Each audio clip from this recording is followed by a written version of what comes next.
Tam Talks explores life, spirituality, and general weirdness through quirky storytelling and laughter, lighting you up in your life journey. Let's go! Welcome back to another episode of Tam Talks. So, this one I'm going to tackle, and I'm going to start it with, it's been a rough little bit, parenting wise. So, if this isn't like a usual upbeat and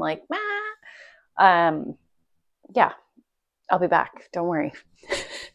So this one I do want to tackle is all about health, and I don't even know how to even word it, but like fitness, and not even necessarily, I have all cats in the room with me, just as a forewarning. They're like surrounding me.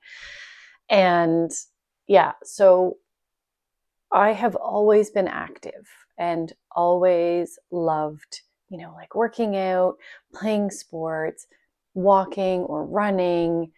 And yeah, maybe I'm not really so much of a gym membership person, but daily yoga. I've been through all of the things, not all of the things, okay, like weights, high intensity workouts, like different memberships, different working with different coaches. Like it's been a journey. And for those of you who are listening who are women, and so I'm 48, I guess I would be officially, I've had people saying, oh yeah, you're perimenopausal for years, which drives me bonkers because it's like, okay, well, don't tell me what I am. Because for me, even though that's my age, the only like perimenopausal symptom that I have had is this random weight gain. And I've missed my period one time each year for the last 3 years. And I'm like, every time I'm like, yes, this is it. Like maybe I'm just in menopause and it's going to be just over. So I don't have any other symptoms. I also, like watch what I eat. I'm very active. I'm healthy. Okay, no cat fights. I'm, balanced. So anyways, the point of this podcast episode is to reach out to people. Doesn't matter if you're a woman, if you're perimenopause or menopausal woman, you don't have to be. But the whole point is the importance of not giving up and the importance of keeping health at that forefront. And it's very hard because there are so many different options. I remember back in the day, when I was in my teens and early 20s, it was literally like, oh, okay, I'm just going to skip meals for a day and I'll feel like, which is not healthy. And I know, and I was probably borderline. I probably wasn't borderline. I was probably eating disordered. But the point is that now to be kind of a healthy and whatever, health conscious person and active, there are so many differing opinions. And increase your protein, lower this, increase your cardio. Nope. Do more weights, do high intensity workouts. Nope. Just walk. Like it's this, oh my gosh, do a Mediterranean diet, get your DNA tested, get your blood work, check your hormones, do blah, blah, blah. And when I tell you I have done a lot of these things, I am not lying. I have done so many of these things. So my theory and it's kind of an interesting thing that I try to figure out, because when I think about body image and self-acceptance and self-love and that side of things, it's very, what's that word? I have to cough. I'll try not to. It's very, what is that word? Oh my gosh, I'm doing the 6-7. It's very like opposing. Because when I think about it, so right now I weigh 180 some odd pounds. It fluctuates. I got a new scale. I've been weighing because oh my God. Anyways. And for me, it's very frustrating because I think about, okay, is one of my roadblocks the fact that I'm not just absolutely accepting and loving myself as I am?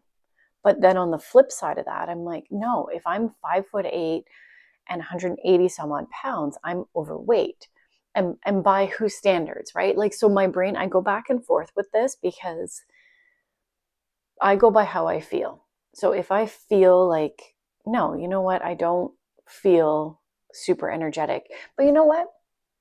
That's not even fully true because I feel great. Like, I feel fine. But when I look at a picture of myself and I'm like, no, man, like I look obese. And I'm like, I don't like the way I look. Like, I look like I don't take care of my body. I look like I don't pay attention to what I eat. I look like I don't exercise. And then the other part of me is like, okay, well, is that like a distorted view? Because maybe I don't actually look like that, but I do, because I'm not like, it's, see what I mean? So it's such a crazy, if anybody's there with me, like throw some comments down in here, like whether it's YouTube or podcast, because I literally go in circles. And I think that, I walk every single day. I've upped it to twice a day just to see if I can like shift some things. I've been, what's the word, like food tracking, because, and I think of my, before I had a threshold, I was like, okay, if I'm over 172, like that's my top 172. If I kind of hit that, I'd be like, reel it in, like just kind of pay attention. And that's, like 15 pounds ago type thing. So, or more or less. But so I feel like, okay, in my mind, I know, okay, 165 is like wicked weight. And I know that I like how I look at that weight. I like how I feel. I like all the things. But then is that unhealthy to have that, So anyways, I'm going to stop with the kind of trying to analyze, because I've done it literally for probably the last 3 years, which would line up with this perimenopause. But I also don't want to be the person who's like, oh, it's just menopause, I'm just not going to worry about it, and I'm just going to let it go, and I'm not going to, because no, it's my health, it's my life. Like, I want to live long, I want to be healthy, I want balance, all of those things. So if you have any tips for me. And also, like, oh my gosh, I've read the books, I've, functional medicine, I've had extensive blood work done through a naturopath, I've worked with my family doctor, not too much, but like I mostly go for personal like coaches and different apps, and I did Noom. Yeah. So anyways, the struggle is real. So if you are a woman, if you are anybody who's out there struggling with this overall wellness, and I used to call myself a wellness coach, and I'm like, I'm not calling myself that anymore, because I clearly don't have it figured out. See, I'm kind of in a dark mood today. So it's like I've said, it's been a lot as a parent the last many weeks. So, which I'm not doing a podcast on that, because I'm not quite yet. I will eventually, but anyways, so I think the point, like, for what I can give you, the listener, for this is, yeah, don't give up. Because even for myself, I'm like, I'm not going to give up. I'm not going to be like, well, this isn't working, I'm going to go start eating meat and fast food. Like, no, that's not the point. I'm going to keep trying to be healthy and try to figure out what the fark. And then you see all these different things on Instagram, and it's like calisthenics, military calisthenics for women, and if you're perimenopausal, and then you see these other ones like, here's what you're doing wrong, oh, you must have bacteria. And I'm like, and thank goodness I'm not like a doom scroller. This is just, if I open up my phone to check my messages in it or my notifications, I'll get like smatterings of that, and I'm like, okay, like, come on, isn't there just a simple way? Oh, here's another thing that I want to add, is that whenever I travel to, I'm not talking all-inclusive. I haven't done an all-inclusive in a long time. Oh no, not a long time. I did, because I had to use a travel voucher.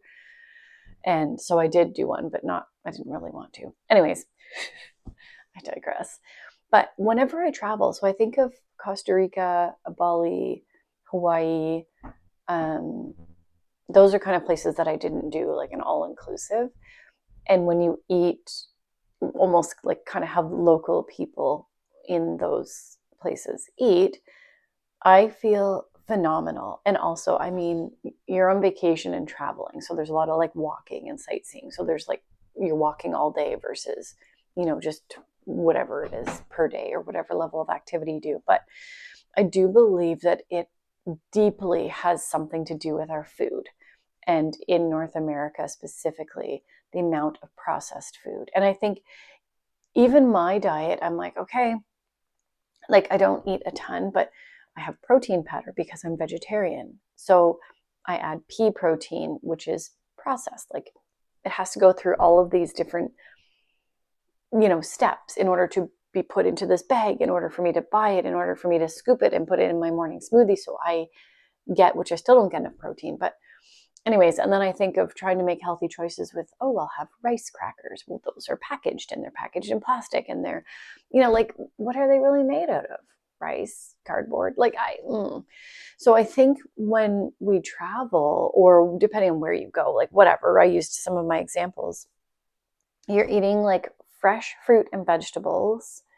I know like if I go out for dinner or something there, it's literally made fresh. And places like Hawaii, Bali, Central America, like Costa Rica, the food is picked usually that same day, off of the land and prepared and put on your plate. So I do believe there's something with that. And yeah, so I do also want to bring in that we are a product of our environment, right? So if it's like culturally a thing that we all go to the superstore and we get our groceries and blah, blah, blah. Also seasonally here in Canada, we have like farmer stands that open up. I love it. Like fresh from down the road. They grow their own, fruit, vegetable. My friend Caroline, who runs Homegrown Hideaway, shout out, she has a community garden that I'm a part of. So I go out once a week and like we plant, we do all of the things, we weed, and then we eventually, enjoy these fresh fruits and vegetables. We know they haven't been sprayed. We've planted them with our own hands in the soil locally. And then, from like there's a place called Matt's Fruit Barn, which is just down the road. And they grow all of their produce there. And it is so good. Like you don't taste strawberries like that. They're raspberries, they're blueberries. When I get them from there, I'm just like, and we have a small veggie garden in our backyard. But again, where I live, it's a very short season that we can grow our own produce. I've always wondered about getting into like the indoor ones where you can make your own little, like, those stands. I think about it at Disney World. There's a ride called The Land at Epcot. And you go through and it's like all of their indoor gardens, and they have like plants that are grown in this spiral formation and all these different, like tons of different ones. And this ride, The Land, takes you on like a tour through. And that's where they get most of their food. Well, I don't want to say most because I don't know that. They get some of their food, like their produce for cooking in the restaurants on site.